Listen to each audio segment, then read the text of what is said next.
আজিকালি মোৰ নীল গগনত নিনাদিত হয় কলা মেঘৰ গৰ্জন। মোৰ মন সাগৰত খেদি আহে ভয়ংকৰ অক্টোপাছ প্ৰেম মানৱতাক গিলি খাবলে। এতিয়া নিজকেই পৰ যেন লাগে, যুক্তি নৈতিকতাত হাত থলেই অসুৰে আগুৰি ধৰে। বিশ্বৰ মহান গণতন্ত্ৰৰ মণিকোঠাত উঠিছে কঁপনি শান্তি সংহতিৰ ভাত মেলা। ধৰ্ম আৰু ৰাজনীতি, ন্যায় আৰু বিচাৰৰ চতুৰালি আশা ভৰসা ধৰিছে ঘোন। দেশৰ জনতাৰ মন্দিৰত অপৰাধীৰ অবাধ বিচৰণ, নেতা পালি নেতাৰ অতপালি।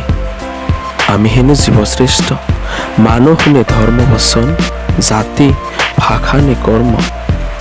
এবাৰ মেলি চোৱা ইতিহাস, লব্ধ ক্ষমতা বৰ নিষ্ঠুৰ, কাৰো হাতত নাথাকে চিৰদিন।